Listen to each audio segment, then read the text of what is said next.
13 November ঘিরে দেশ জুড়ে ব্যাপক নাশকতার পরিকল্পনা আওয়ামী লীগের। সর্বোচ্চ শক্তি নিয়ে মাঠে থাকার ঘোষণা বিএনপি নেতাকর্মীদের। পরিস্থিতি মোকাবেলায় প্রস্তুত ডক্টর ইউনূস প্রশাসন। বাংলাদেশের সঙ্গে উত্তেজনাকর সম্পর্কে জড়াতে চায় না দিল্লি। বিবৃতির শব্দচয়ন নিয়ে ডক্টর ইউনূসকে সতর্ক থাকার আহ্বান ভারতের প্রতিরক্ষা মন্ত্রীর। 13 নভেম্বর ঘিরে ব্যাপক নাশকতার পরিকল্পনা করা হচ্ছে বলেও শঙ্কা রয়েছে।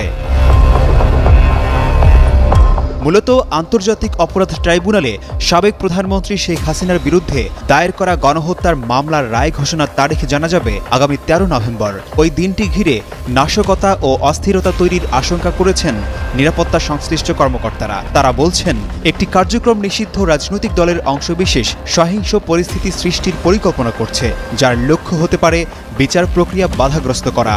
এরই মধ্যে আওয়ামী লীগের নেতাকর্মীরা 13 নভেম্বর ঢাকা লকডাউনের ঘোষণা দিয়ে প্রচারণা চালাচ্ছে। দৈনিক আমার দেশ এ নিয়ে একটি প্রতিবেদন প্রকাশ করেছে। বলা হচ্ছে, এই পরিকল্পনার সমন্বয় করা হচ্ছে প্রতিবেশী দেশ ভারত থেকে। জানা যায়, পরিকল্পনাকারীরা দলীয় কর্মীদের আবেগকে কাজে লাগানোর কৌশল হাতে নিয়েছে। এজন্য সারা দেশে সহিংসতায় অভ্যস্ত ও কট্টরপন্থী কর্মীদের বাছাই করা হয়েছে। তাদের কিছু এলাকায় প্রশিক্ষণও দেওয়া হয়েছে বলে জানা যায়। প্রতিবেদন বলছে, 13 নভেম্বরের আগের রাত থেকেই রাজধানী ও আশেপাশে বিশৃঙ্খলা তৈরির পরিকল্পনা রয়েছে বলে জানিয়েছে নিরাপত্তা সূত্র। এছাড়া গোপালগঞ্জ, মাদারীপুর ও শরীয়তপুরকে বিশৃঙ্খলার কেন্দ্র হিসেবে বিবেচনা করা হচ্ছে। নিরাপত্তা সংস্থাগুলোর মতে, গত 1 বছরে অন্তর্বর্তী সরকারের বিরুদ্ধে কয়েক দফা অপচেষ্টা ব্যর্থ হয়েছে। এখন রায়ের তারিখ ঘোষণাকে কেন্দ্র করে নতুন করে অস্থিতিশীলতা তৈরির চেষ্টা হতে পারে। তাই সেনাবাহিনীকে আপাতত মাঠে রাখার সুপারিশ করেছে নিরাপত্তা সংস্থাগুলো। নিরাপত্তা সংস্থার তথ্য মতে, ঢাকায় অন্তত 5টি স্থানে ডিজিটাল যোগাযোগ ও নাশকতা কৌশলের প্রশিক্ষণ দেওয়া হয়েছে। এ ঘটনায় সেনাবাহিনী এক সাবেক সেনা কর্মকর্তা মেজর সাদিকুল হক সাদেককে গ্রেফতার করেছে। গোপালগঞ্জেও একই ধরনের প্রশিক্ষণের প্রমাণ পেয়েছে আইন শৃঙ্খলা বাহিনী। এ কারণে কিছু সাবেক ও বর্তমান পুলিশ কর্মকর্তার ওপর নজরদারি জোরদার করা হয়েছে।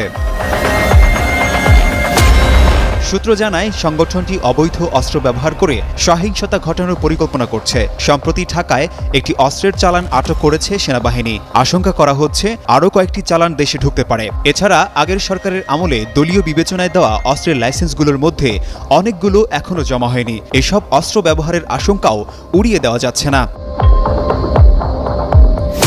13 নভেম্বরের আগের রাত থেকেই রাজধানী ও আশেপাশে বিশৃঙ্খলা তৈরির পরিকল্পনা রয়েছে বলে জানিয়েছে নিরাপত্তা সূত্র। গাজীপুর চৌরাস্তা থেকে উত্তরা পর্যন্ত সড়ক অবরোধের দায়িত্ব পেয়েছেন জাহাঙ্গীর আলম। কাঁচপুর থেকে যাত্রাবাড়ি পর্যন্ত অবরোধের দায়িত্ব লিয়াকত শিকদারের। ঢাকার ভেতরে অগ্নিসংযোগ ও সংঘর্ষ সংগঠনের দায়িত্বে থাকবেন সম্রাট। 12 নভেম্বর সন্ধ্যার পর ছোট ছোট মিছিল ও পরিবহনে অগ্নিসংযোগের পরিকল্পনা রয়েছে। আইন শৃঙ্খলা বাহিনীর বিভিন্ন ইউনিটকে ইতোমধ্যে সতর্ক অবস্থায় রাখা হয়েছে।